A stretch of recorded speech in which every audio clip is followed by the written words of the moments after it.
Hello everyone, coordination কেমিস্ট্রির আগের ভিডিওতে আমরা বিভিন্ন ধরনের কম্পাউন্ডসকে ক্লাসিফাই করেছিলাম, যেখানে দেখেছিলাম যে বিভিন্ন ধরনের কম্পাউন্ডকে মূলত দুটো ভাগে ভাগ করা হয়। প্রথমত হচ্ছে ফার্স্ট অর্ডার কম্পাউন্ড বা সিম্পল কম্পাউন্ড, এবং সেকেন্ডলি হায়ার অর্ডার কম্পাউন্ড বা মলিকুলার কম্পাউন্ড। মলিকুলার কম্পাউন্ডকে আবার দুটো ভাগে ভাগ করা হয়, ডাবল সল্ট এবং কমপ্লেক্স সল্ট বা coordination salt.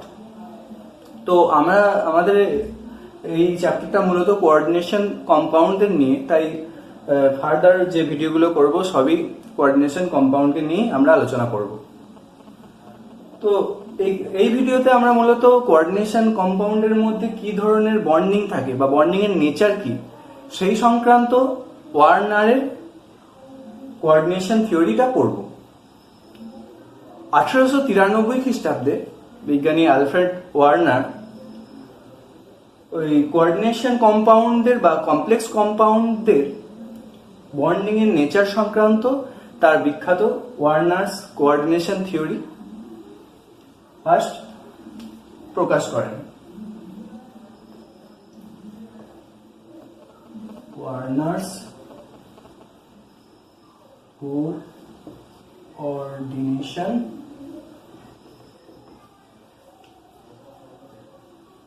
Theory.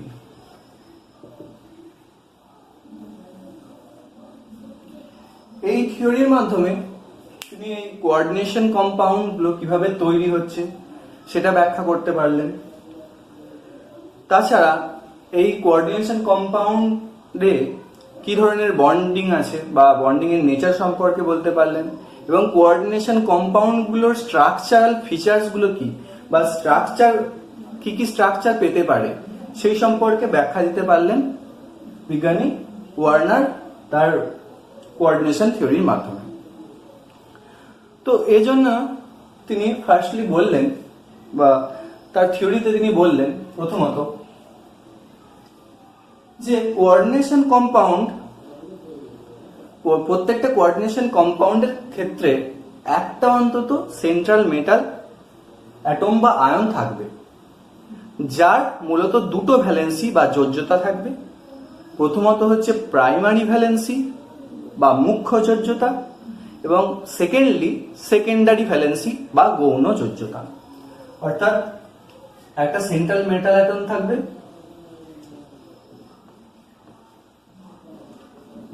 Metal atom অথবা আয়ন থাকবে, মেনলি ক্যাটায়ন, এবং এই সেন্ট্রাল মেটাল অ্যাটম বা আয়নটার দু ধরনের যোজ্যতা থাকবে বা ভ্যালেন্সি থাকবে। ফার্স্টলি প্রাইমারি ভ্যালেন্সি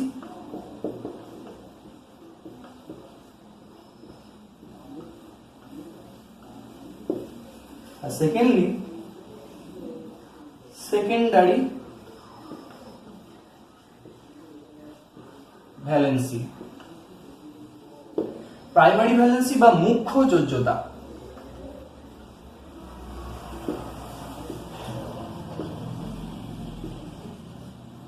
আর সেকেন্ডারি ভ্যালেন্সি বা গৌণ যোজ্যতা।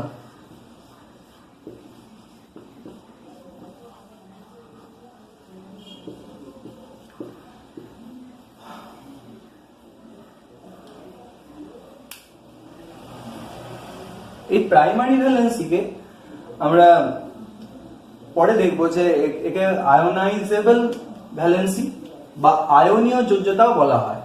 অর্থাৎ আয়োনাইজেবল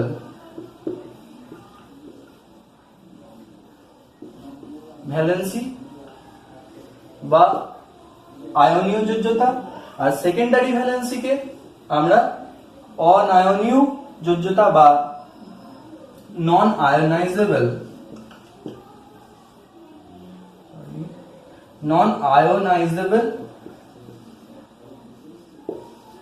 ভ্যালেন্সি বলব।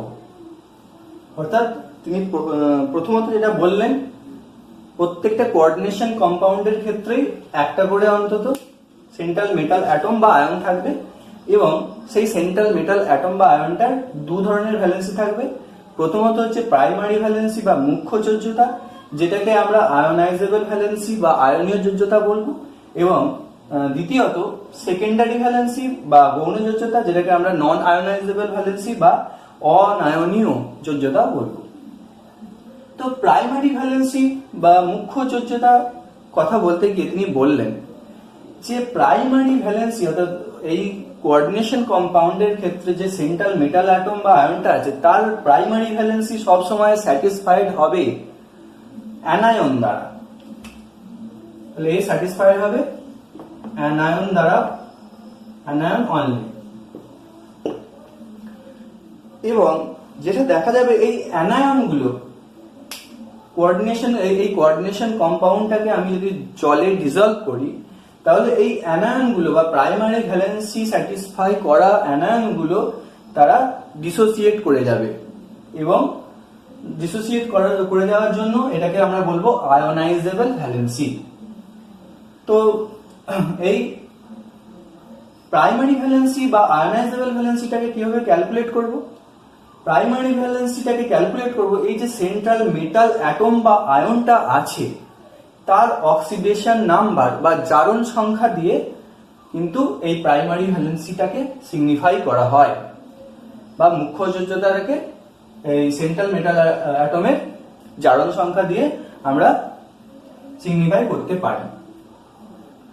তো এখন সেকেন্ডারি ভ্যালেন্সি বলতে গিয়ে তিনি বললেন এই সেকেন্ডারি ভ্যালেন্সি অর্থাৎ কোঅর্ডিনেশন কম্পাউন্ডের যে সেন্ট্রাল মেটাল অ্যাটম বা আয়নটা আছে তার সেকেন্ডারি ভ্যালেন্সি স্যাটিসফাইড হচ্ছে কিন্তু হতে পারে সেটা অ্যানায়ন, হতে পারে সেটা নিউট্রাল মলিকিউল,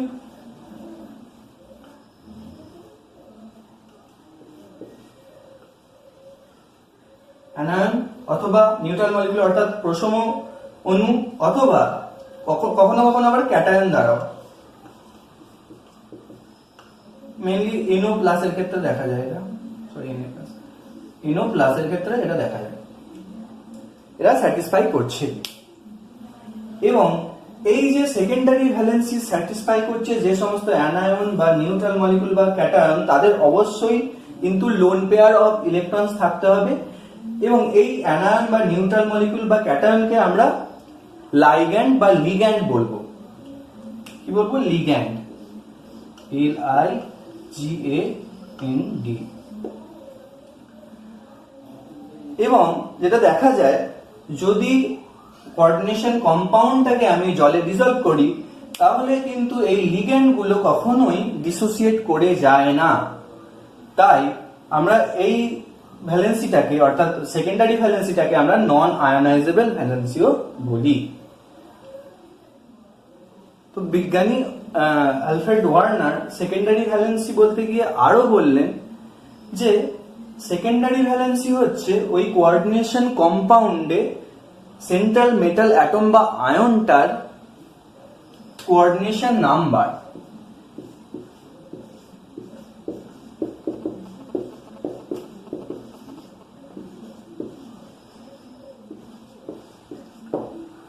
অর্থাৎ সেকেন্ডারি ভ্যালেন্সি বলতে যেটা বোঝায় অর্থাৎ যতগুলো লাইগ্যান্ডের সঙ্গে ওই সেন্ট্রাল মেটাল অ্যাটম বা আয়নটা যতগুলো বন্ড করে আছে সেটাই হচ্ছে তার সেকেন্ডারি ভ্যালেন্সি, এবং সেটাই হচ্ছে তার কোঅর্ডিনেশন নাম্বার। এছাড়াও তিনি বললেন যে সেন্ট্রাল মেটাল অ্যাটম বা আয়নটা সেকেন্ডারি ভ্যালেন্সি স্যাটিসফাই করছে যে সমস্ত লাইগ্যান্ড তাদের সাথে একসাথে যুক্ত হয়ে একটা স্ফিয়ার বা অঞ্চল তৈরি করছে। এই অঞ্চলটাকে বলা হয় কোঅর্ডিনেশন স্ফিয়ার।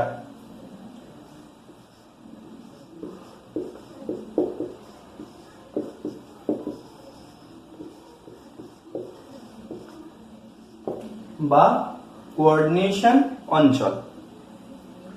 এই কোঅর্ডিনেশন অঞ্চলের মধ্যে থাকা লাইগ্যান্ডগুলো কখনোই কিন্তু জলীয় দ্রবণে ডিসোসিয়েট করে না, অর্থাৎ কোঅর্ডিনেশন স্ফিয়ার হচ্ছে নন আয়োনাইজেবল স্ফিয়ার। এবং সেকেন্ডারি ভ্যালেন্সি আমি কিভাবে ক্যালকুলেট করব? এটা হচ্ছে সেকেন্ডারি ভ্যালেন্সি বলতে আমরা বোঝাচ্ছি সেন্ট্রাল মেটাল আয়নের বা অ্যাটমের সঙ্গে ঠিক কতগুলো বন্ড আছে লাইগ্যান্ডের, সেটা দিয়ে আমরা সেকেন্ডারি ভ্যালেন্সিটাকে সিগনিফাই করছি।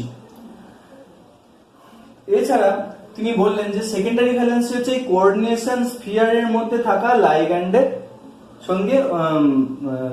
সঙ্গে ওই মেটাল আয়নটার কতগুলো বন্ড তার সেটা। এবং তিনি প্রাইমারি ভ্যালেন্সির কথা বলতে গিয়ে বললেন যে প্রাইমারি ভ্যালেন্সি হচ্ছে কোঅর্ডিনেশন স্ফিয়ারের বাইরে থাকে, এবং কোঅর্ডিনেশন স্ফিয়ারের বাইরে থেকে তারাও একটা নির্দিষ্ট অঞ্চল তৈরি করেছে, যে অঞ্চলটাকে বলা হয় আয়োনাইজেশন স্ফিয়ার বা আয়নীভবন অঞ্চল। এটা হচ্ছে আয়োনাইজেশন স্ফিয়ার।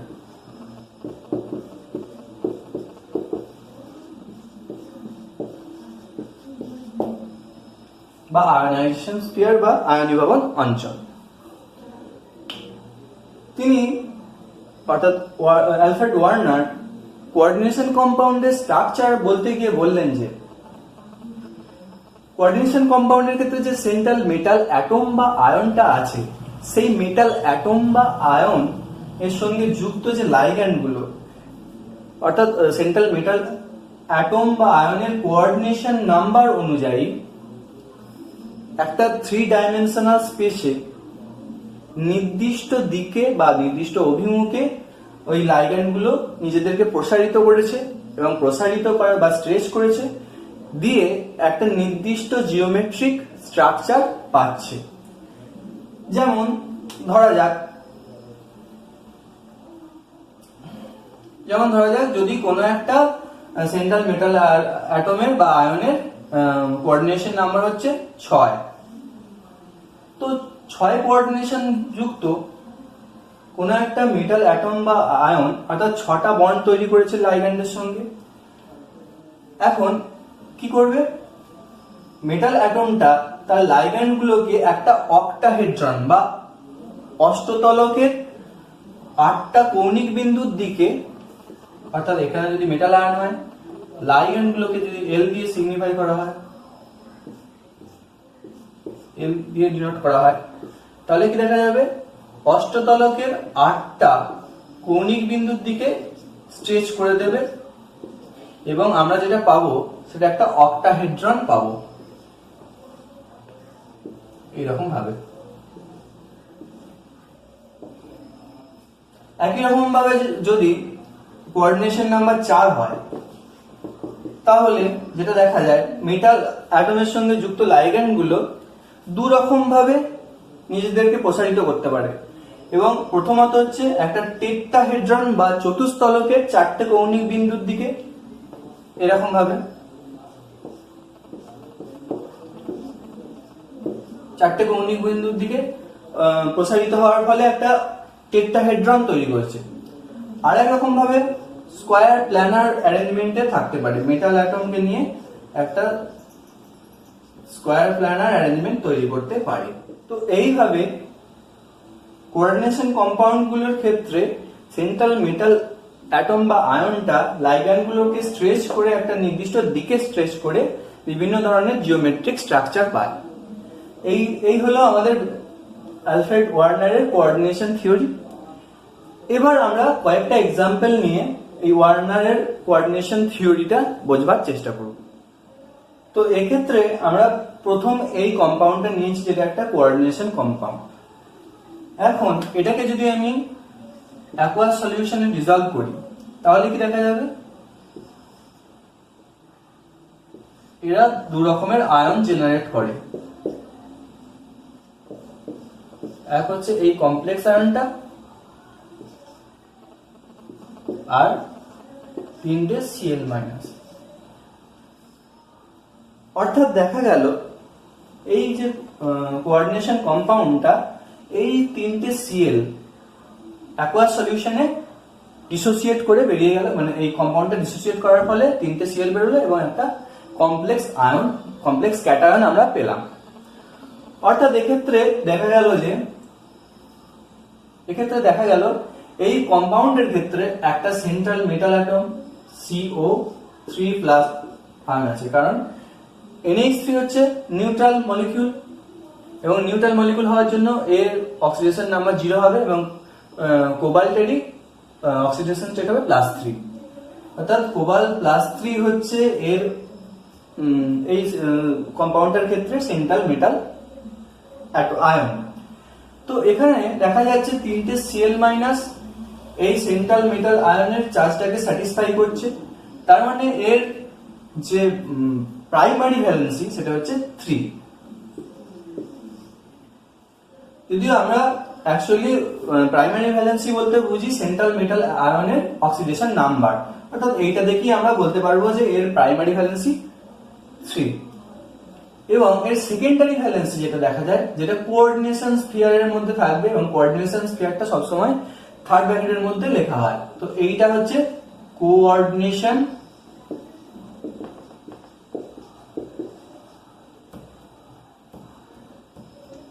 স্ফিয়ার। এবং কোঅর্ডিনেশন স্ফিয়ারে যেটা দেখা যাচ্ছে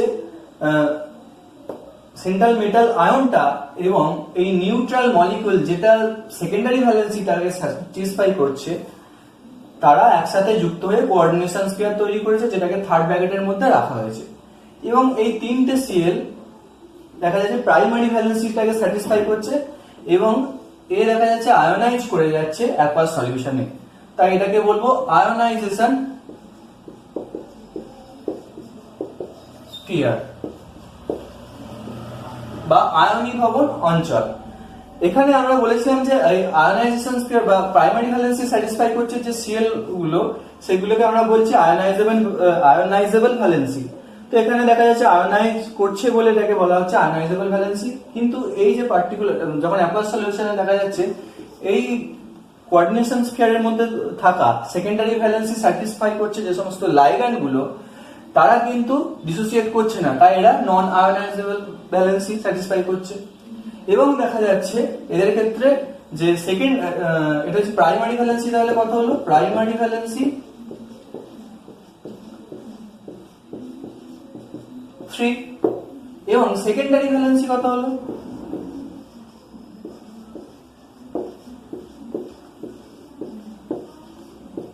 হবে 6, কারণ 6টা NH3 মলিকুল 6টা বন্ড তৈরি করেছে সেন্ট্রাল মেটাল আয়ন CO3+ এর সঙ্গে।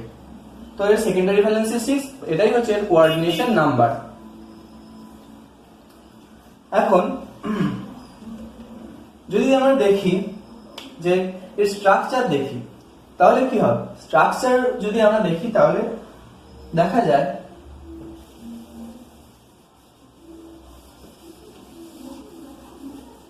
এর ক্ষেত্রে কোঅর্ডিনেশন নাম্বার হচ্ছে 6।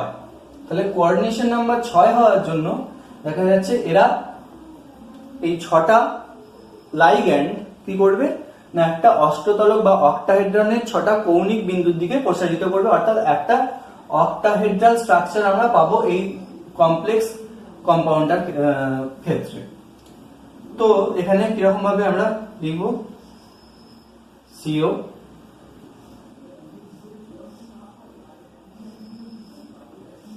অক্টাহেড্রনের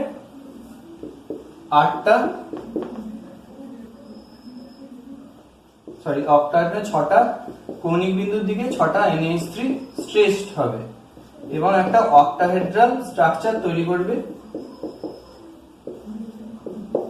এবং প্রত্যেকটা কিন্তু কোঅর্ডিনেট বন্ড, নাইট্রোজেন থেকে লোন পেয়ারের ডোনেশন করছে এরকম ভাবে। তো তিনি কি করলেন, এই স্ট্রাকচার আঁকার সময় এরা প্রাইমারি ভ্যালেন্সি সেকেন্ডারি ভ্যালেন্সি দেখানোর জন্য এরকম বোল্ড বন্ড তিনি দিলেন এবং যে প্রাইমারি ভ্যালেন্সি অর্থাৎ তিনটে Cl কে দেখানোর জন্য কি করলেন, ডটেড বন্ড দিয়ে সেই তিনটে Cl কে দেখালেন। অর্থাৎ এই ডটেড বন্ডের মাধ্যমে কি বোঝালেন, এই বন্ডগুলোকে ব্রেক করা খুব সহজ, অর্থাৎ এই ভ্যালেন্সিটা হচ্ছে আয়োনাইজেবল ভ্যালেন্সি। তো এই কম্পাউন্ডের ক্ষেত্রে আমরা দেখলাম ওয়ার্নারের কোঅর্ডিনেশন থিওরি কিন্তু ফলো করছে। আরো কয়েকটা কম্পাউন্ডের ক্ষেত্রে আমরা দেখব, যেমন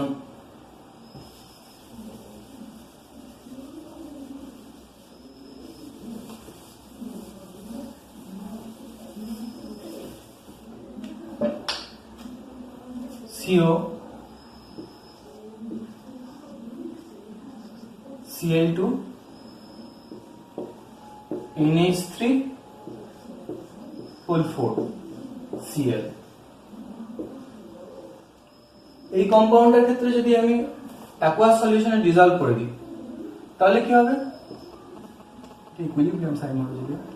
তো CO Cl2 NH3 হোল 4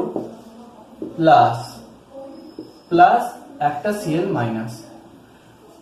তো এখানে আপাত দৃষ্টিতে মনে হতে পারে যে এর প্রাইমারি ভ্যালেন্সি 1, কারণ এর আয়নাইজেশন স্ফিয়ারে যেটা দেখা যাচ্ছে এটা হচ্ছে আয়নাইজেশন স্ফিয়ার,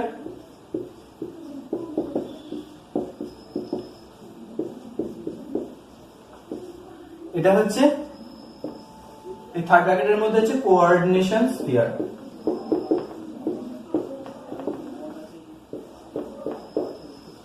তো মনে হতে পারে যে আয়নাইজেশন স্ফিয়ারে যেহেতু একটা Cl আছে, আয়নাইজেবল একটা Cl আছে, তাহলে এর প্রাইমারি ভ্যালেন্সি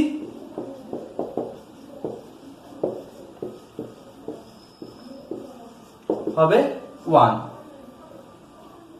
এবং সেকেন্ডারি ভ্যালেন্সি হবে বা গৌণ যোজ্যতা হবে 4 প্লাস 2 মানে 6। কিন্তু এইটা সেকেন্ডারি ভ্যালেন্সি 6 হলেও প্রাইমারি ভ্যালেন্সি কিন্তু 1 হবে না, কারণ আগেই বলেছি প্রাইমারি ভ্যালেন্সি হচ্ছে সেন্ট্রাল মেটাল অ্যাটম বা আয়নটার যে অক্সিডেশন নাম্বার। তাহলে এক্ষেত্রে আমি অক্সিডেশন নাম্বার বার করবো, এখান থেকে দেখা যাক। তো অক্সিডেশন নাম্বার কত হবে, এখানে যদি দেখি ক্যালকুলেট করি, অক্সিডেশন নাম্বার আমি এই কম্পাউন্ড থেকেই বার করছি। তো সিওর জন্য আমি কনসিডার করি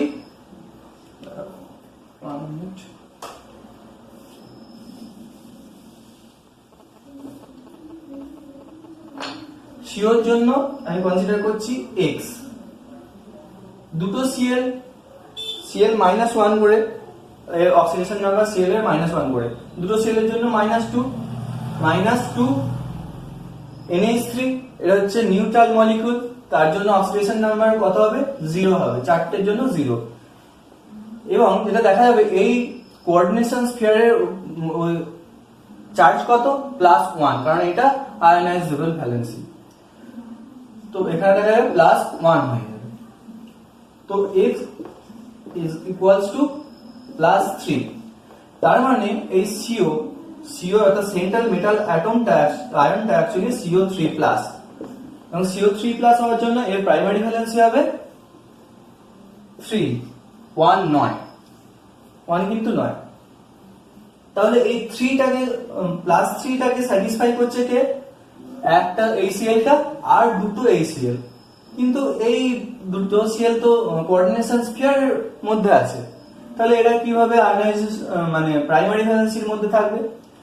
অ্যাকচুয়ালি এই Cl2টা কিন্তু প্রাইমারি এবং সেকেন্ডারি দুই ধরনের ভ্যালেন্সি কিন্তু স্যাটিসফাই করছে। তো এর স্ট্রাকচারটা আমরা যদি দেখি তাহলে দেখব এর কোঅর্ডিনেশন নাম্বার কত, কোঅর্ডিনেশন নাম্বার হচ্ছে 6, তাহলে এও কিন্তু অক্টাহেড্রাল স্ট্রাকচার তৈরি করবে, কিরকম, যেখানে সেন্ট্রাল অক্টাহেড্রনের সেন্টারে থাকবে CO এবং দেখা যাবে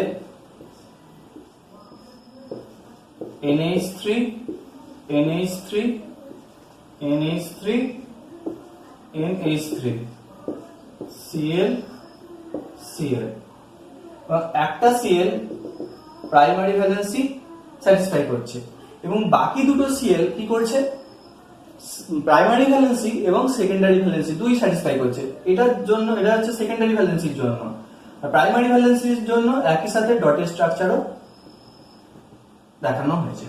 তো এই হচ্ছে এর স্ট্রাকচার ওয়ার্নারের কোঅর্ডিনেশন থিওরি অনুযায়ী। আরো অনেক বিভিন্ন ধরনের কম্পাউন্ডের ক্ষেত্রে আমরা এই ওয়ার্নার্স থিওরি অ্যাপ্লাই করতে পারি এবং বিভিন্ন ধরনের কমপ্লেক্স কম্পাউন্ড বা কোঅর্ডিনেশন কম্পাউন্ডের ক্ষেত্রে অ্যাপ্লাই করতে পারি এবং দেখতে পারি যে এগুলো ঠিক কিনা। ওয়ার্নার কিন্তু আরো বিভিন্ন ধরনের ঘটনাকে এক্সপ্লেন করতে তার থিওরির মাধ্যমে এক্সপ্লেন করতে পেরেছিলেন এবং স্ট্রাকচারগুলো দিতে পেরেছিলেন। যেমন বিজ্ঞানী ট্যাসার্ট কোবাল্ট ক্লোরাইডের জলীয় দ্রবণ নিয়েছিলেন COCl2.6H2 নিয়ে অ্যামোনিয়ার সঙ্গে অ্যামোনিয়া মিশিয়ে রেখে দিয়েছিলেন। তো তিনি দেখতে পেলেন, সেটা থেকে তিনি দেখতে পেলেন যে একটা COCl3.6NH3 কোবাল্ট ক্লোরাইডের জলীয় দ্রবণে NH3 মেশানোর ফলে COCl3.6NH3 পেয়েছিলেন। এটা হচ্ছে এম্পিরিক্যাল ফর্মুলা বা স্থূল সংকেত, যার কালার ছিল অরেঞ্জ টাইপ। বিজ্ঞানী ভার্নার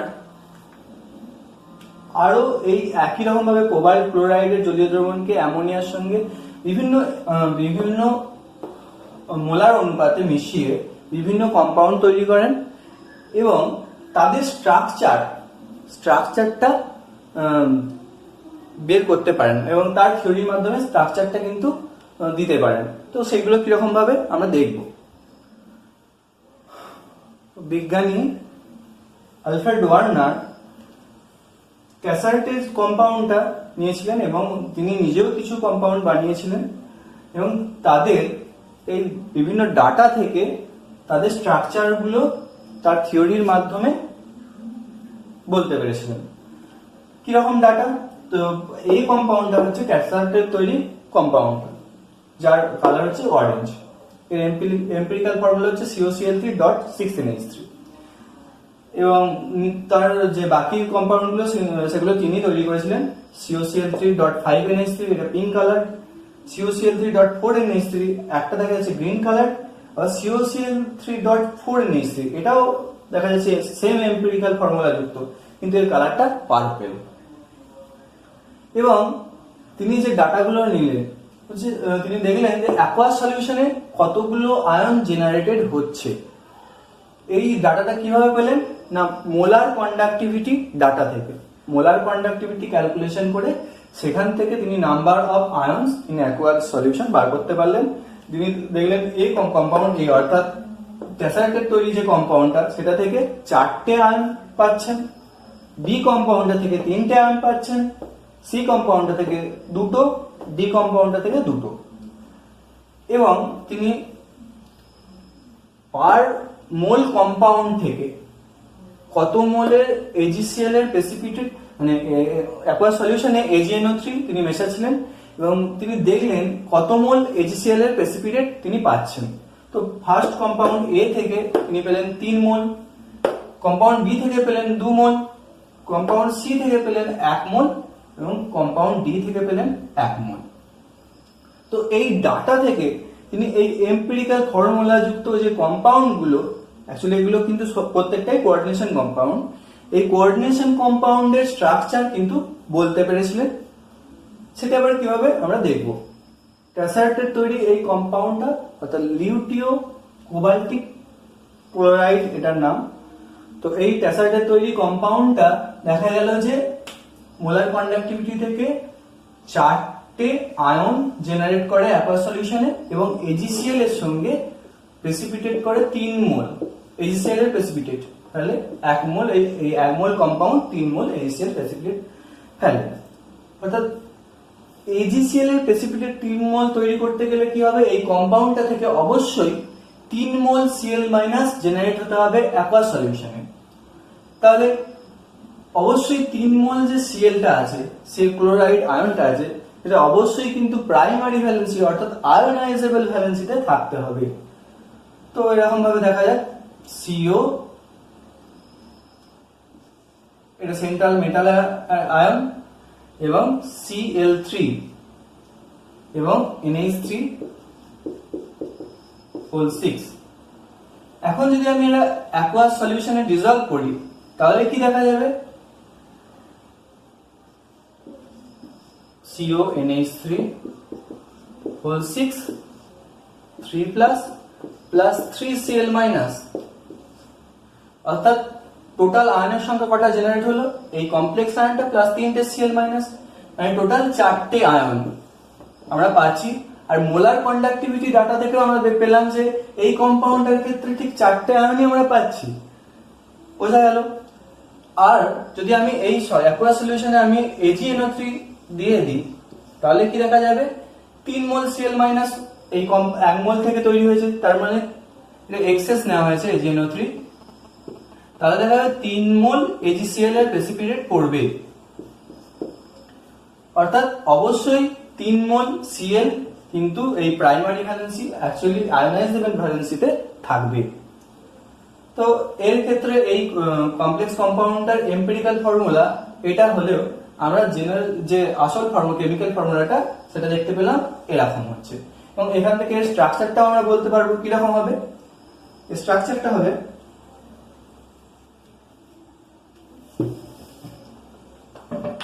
ছটা কোঅর্ডিনেশন নাম্বার 6, তার মানে এর সেন্ট্রাল মেটাল এলম। অবশ্যই এটা একটা অক্টাহেড্রাল অ্যারেঞ্জমেন্ট তৈরি করবে যেখানে NH3 গুলো এরকম ভাবে থাকবে।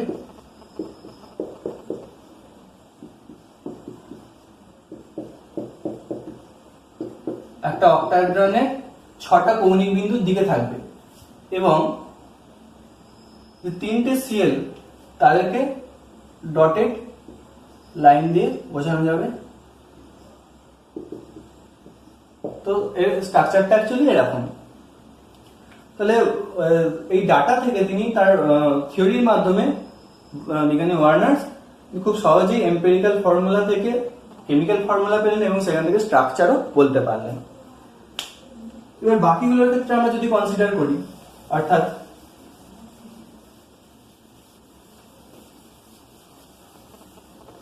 কম্পাউন্ড বি যেখানে 5NH3 ছিল, তো এখানে বলা হয়েছিল যে মোলার কন্ডাক্টিভিটি ডাটা থেকে নাম্বার অফ আয়নস পাওয়া গিয়েছিল 3টে এবং AgCl এর প্রেসিপিটেট কত মোল পাওয়া গিয়েছিল? 2 মোল। তাহলে 2 মোল AgCl এর প্রেসিপিটেট পেতে গেলে আমাকে কি করতে হবে? 2 মোল Cl মাইনাস আয়োনাইজেবল ভ্যালেন্সিতে থাকতে হবে। তাহলে কি ধরনের স্ট্রাকচার হবে? COCl2 আয়োনাইজেবল ভ্যালেন্সিতে দিয়ে দিয়েছি এবং বাকি থেকে গেছে কি? একটা Cl এবং 5টা NH3।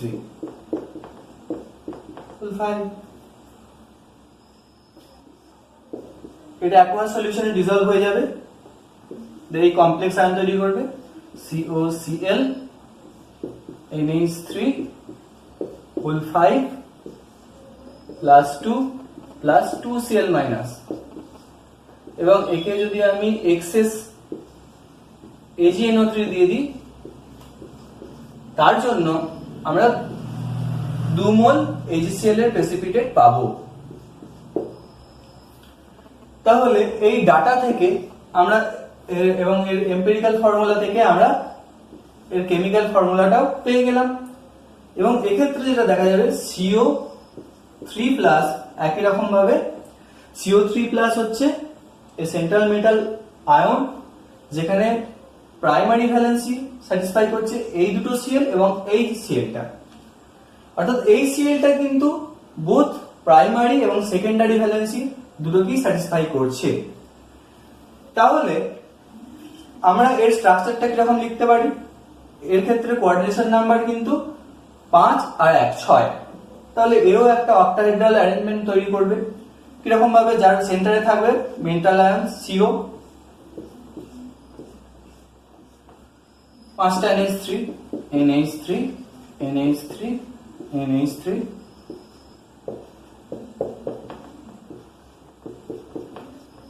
Cl, এখানে দুটো Cl AgCl আছে যারা সেকেন্ডারি ভ্যালেন্সি স্যাটিসফাই করছে,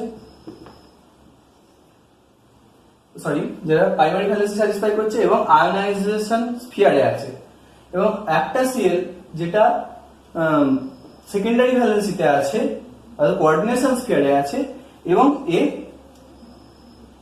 এও কিন্তু প্রাইমারি ভ্যালেন্সি স্যাটিসফাই করছে, মানে এই Clটা both primary and secondary valency দুটোই স্যাটিসফাই করছে, তাই এটা বোল্ড প্লাস ডটেড লাইন দিয়ে দেখানো হয়েছে। তো এর স্ট্রাকচার হচ্ছে এরকম। নেক্সট আমরা যদি সি কম্পাউন্ড দেখি,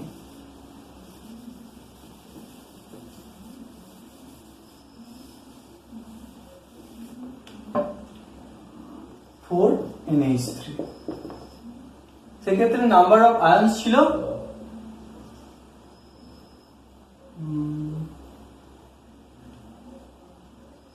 2 এবং AgCl এর প্রেসিপিটেট 1টা। তাহলে AgCl 1 মোল প্রেসিপিটেট করছে, তাই আমরা বলতে পারি যে শুধুমাত্র একটা Cl মানে আয়োনাইজেবল স্ফিয়ার বা আয়োনাইজেশন স্ফিয়ারে আছে, তার মানে এর স্ট্রাকচারটা হবে Cl, Cl2, NH3, হোল 4। এটাকে অ্যাকোয়া সলিউশনে ডিসলভ করলে যেটা দেখা যাবে COCl2, NH3, whole 4 plus Cl minus, এখানে যদি NO3 দিই তাহলে 1 মোল AgCl এর প্রেসিপিটেট পাওয়া যাবে। তার মানে এই ডাটা থেকে আমরা সহজেই এর কেমিক্যাল ফর্মুলা বার করতে পারলাম এবং আমরা স্ট্রাকচারও দেখতে পারবো। এখানে দেখা গেল এই Clটা যেমন প্রাইমারি ভ্যালেন্সি স্যাটিসফাই করছে, তেমনি এই দুটো Clও কিন্তু প্রাইমারি ভ্যালেন্সি স্যাটিসফাই করছে, এবং এর সেন্ট্রাল মেটাল আয়নটা হচ্ছে CO3+। এই Cl দুটো কিন্তু প্রাইমারি ভ্যালেন্সি এবং সেকেন্ডারি ভ্যালেন্সি দুটোই স্যাটিসফাই করছে, এবং এর ক্ষেত্রে এই যে সেন্ট্রাল মেটাল আয়নটা আছে তার টোটাল সেকেন্ডারি ভ্যালেন্সি বা কোঅর্ডিনেশন নাম্বার হচ্ছে 2 + 4 মানে 6। তার মানে এও একটা অক্টাহেড্রাল অ্যারেঞ্জমেন্টে যাবে। তো কিরকম ভাবে স্ট্রাকচার হবে,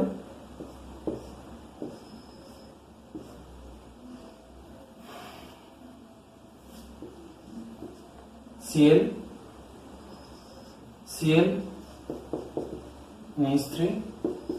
NH3,